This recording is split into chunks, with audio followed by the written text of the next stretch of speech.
Early today, I visited a restaurant here in town. I'm going to mispronounce it, Las Hilamia, and which is a pilot program for Restaurant Revitalization Fund and an important piece of the American Rescue Plan. One of my goals of the American Rescue Plan is to make sure that we get this law's benefits quickly and directly to the American people. So before I say a bit more about what we're doing to support our nation's restaurants, let me provide an update on what is happening through the American Rescue Plan right now as I speak. First is providing checks in pockets and shots in arms. More than 163 million rescue payments have already gone out. These are checks, direct payments of up to $1,400 that for a typical family of four making about $110,000 means a $5,600 check you'll get. By the time all the money is distributed, more than 85% of American households will have received a check. The rescue plan is also funding vaccine administration and distribution. It's a big reason why we're able to administer over 220 million shots in my first 100 days, a pace unmatched by any other nation in the world, or in prior mass vaccinations in all of American history.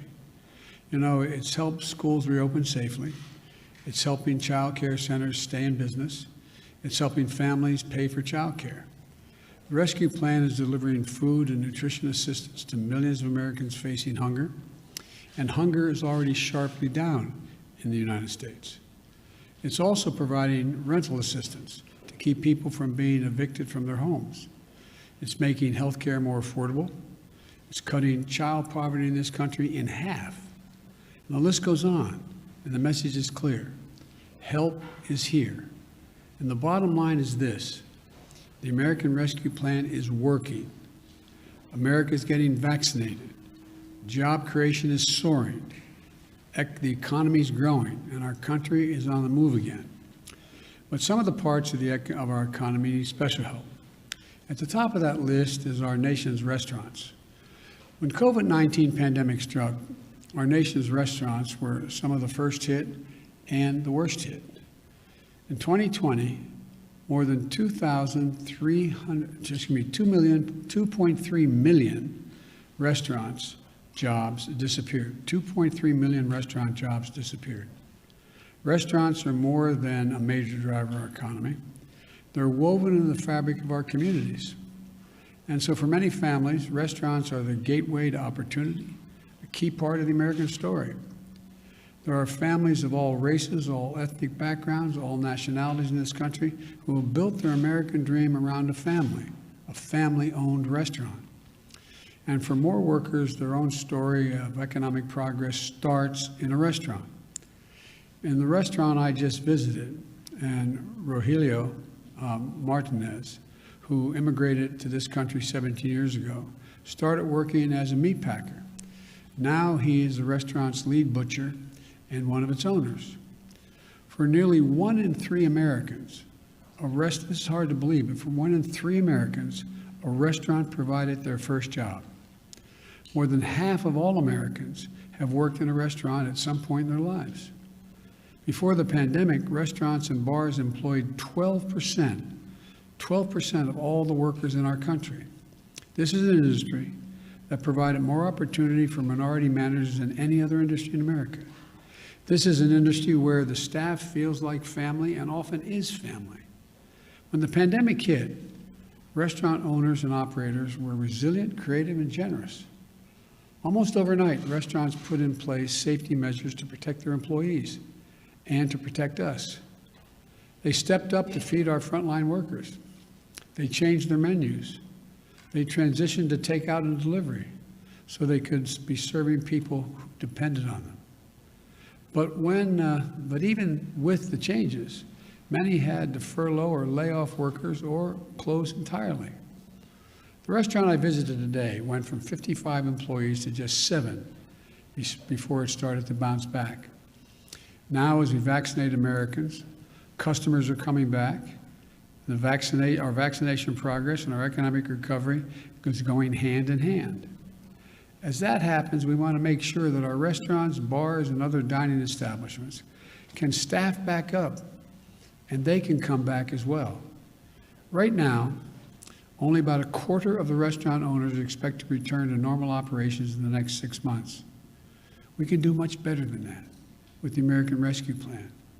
The Restaurant Revitalization Fund, that's what it's called, the Revitalization Fund, will provide direct relief to restaurants and to hard-hit food establishments, bars, bakeries, food stands, food trucks, and caterers. Businesses that get grants can use it to cover payroll, rent, utilities, supplies, everything they need to start, to stay open, and to reopen. We're opening the doors of this program so that restaurants all over the country can open their doors again. We started accepting applications on Monday. Today's Wednesday. We made it quick and easy to apply. Within the first 2 days, there were 186,200 applications from all 50 states for help. That's a staggering number. 97,600 of those applications came from businesses owned by women, veterans, and socioeconomically disadvantaged individuals. Now the applications, all have been processed yet, but right now it looks like we'll be able to provide help to about 100,000 restaurants and other eligible businesses. We passed the American Rescue Plan. We did that. Some people said it wasn't needed. Well, this response proves them wrong. It's badly needed. About a year ago, when the first round of the Paycheck Protection Program opened up, a lot of the smallest firms saw the doors shut in their face. The law was written so that as we process these applications, the new one, that we focus first on those who were left behind by the other relief programs. And to make sure the relief is distributed fairly, we also set aside funds for the smallest restaurants, bars, food trucks, and many family-owned restaurants that haven't gotten any help to date, and they need it. That way, they don't have to compete above their weight class for these grants. 61,000, sorry for all the numbers, but they're important. 61,700 applications have come from the smaller bars and restaurants already. And I want to thank the Small Business Administrator, Isabel Guzman, for the work that she and her team are doing to make sure we get help quickly and fairly to the businesses that need it the most. As I said, I've spoken to dozens of restaurant owners about the challenges they face. But I've also received letters from people who want to tell me about the restaurant owners in their communities. I received one letter from a man who asked me to look out for a pair of local restaurant owners who he described as, quote, the hardest working people I've ever met, end of quote. Another letter was from a woman who wanted to tell me about how important the couple that ran the restaurant in her town near her was. She said they are, quote, the strong, consistent foundation of our community, end of quote. Whether it's our economy or our sense of community, we're relying on restaurants to play a big role in our recovery. If we want our economy to recover in a way that deals everyone in, then our restaurants need a seat at the table, no pun intended. That's what we're giving them. That's what this program is about, a seat at the table. This is another example of how we're putting the American Rescue Plan to work quickly and effectively, and showing the American people that their government can deliver for them again, and do it without waste. That we can vaccinate this nation, that we can get our kids safely back in school, that we can get our economy back on track by helping hundreds of thousands of small businesses reopen and stay open, that we can give the people of this nation a fighting chance again. That's what this is all about. God bless you all, and may God protect our troops. Thank you. Mr. President Biden, you're going to back a waiver of the at the WTO. Are you going to back that? Is the U.S. government? Yes, I'm going to talk about that later today. Yes. President Biden, you said earlier you don't understand Republicans. What does it say about them if they oust Liz Cheney from leadership for telling the truth about the election? Look,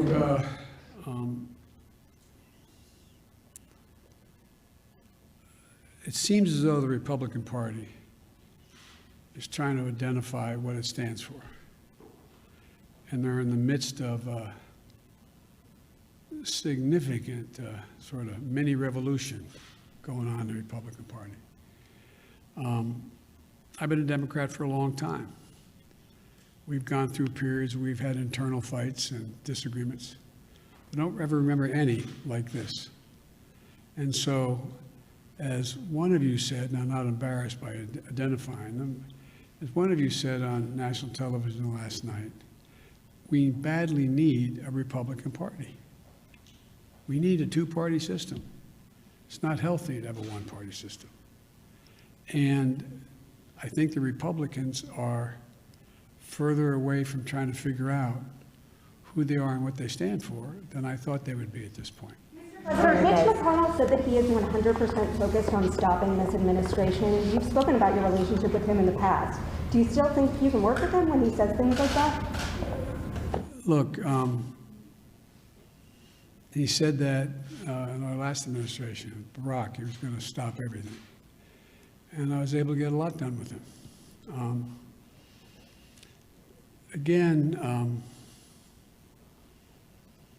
Look, everything I'm proposing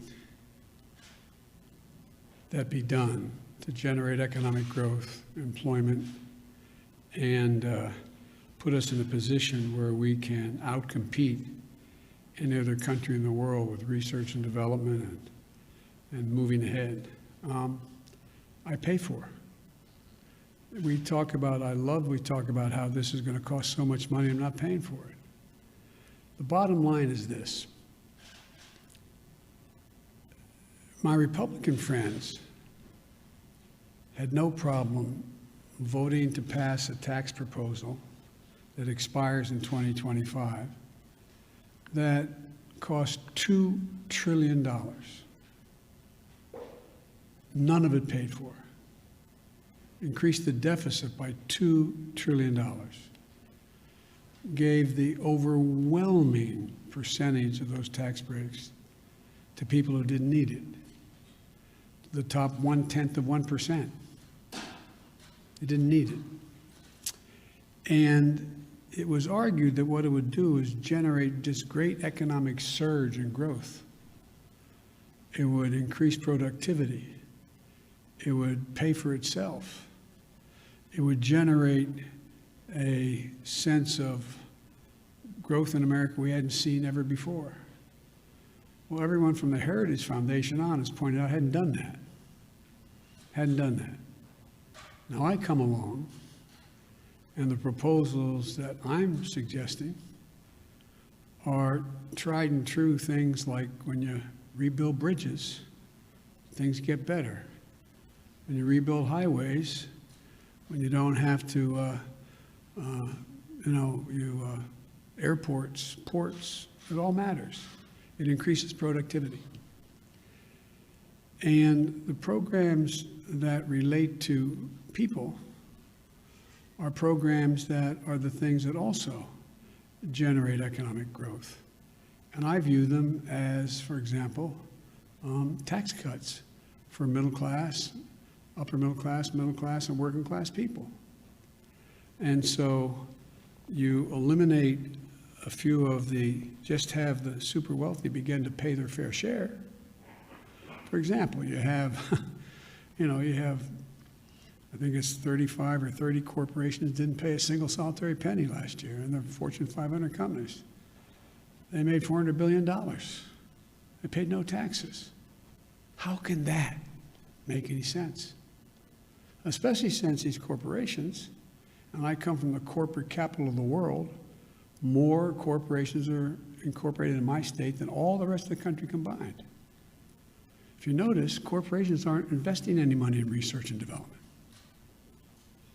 Somewhere, what's most of it going to? Buying back their own stock dividends, which makes sense, leaving by some studies less than 10% for research, development, pay raises, etc. Used to be that not too long ago, for example, During the Bush administration, the tax rate for the very wealthy making well over millions of dollars was 39.6%. It's now 37%. Just raised it back to what it was before. It raises enough money from that savings to put every single person in community college who wants to go. Now, what's going to grow America more? What's going to help you and your security more? The super wealthy having to pay 3.9% less tax, or have an entire generation of Americans having associate degrees? That's why all the economists, even on Wall Street, are pointing out, guess what? It grows the economy, benefits everybody, hurts nobody. But now it's talked to the Wall Street Journal, talk about it as a welfare program. It's about growth. And so, you know, the idea that it's just amazing. I mean, corporate taxes, they were 36%. Our administration, last administration, said we should lower it. We suggested it be lowered to 28%. Well, it's got lowered to 20%, or 21%. Show me something that's benefited. What's happened? Show me where the growth is. What's it being invested in? Yes. On the corporate tax rate, have you talked to CEOs about that? And have you? Yes. Are you open to say 25%? I'm open to compromising, yes. It doesn't have to be exactly what I say, but to suggest that, which some of the folks are suggesting, and I'm going to meet with Republicans next week when they come back, and seriously meet with them. I'm willing to compromise, but I'm not willing to not pay for what we're talking about. I'm not willing to deficit spend. They already have us $2 trillion in the hole. So, and by the way, you saw, you know, the last 5 leaders of the Fed coming out and saying what they say. They said Biden's plan is going to grow the economy. You have Moody's talking about increasing up to, I don't know what the most recent one is, 16 million new jobs. It's about growth, not stunting growth. Like I said, not too long ago, I guess it was back in the 2000 range, thereabouts. Don't hold me to the exact year. I'll have my staff come back with the exact date. The average CEO of the Fortune 500 companies made like 36 times what the average employee of that corporation made. It's over 450 times as much now.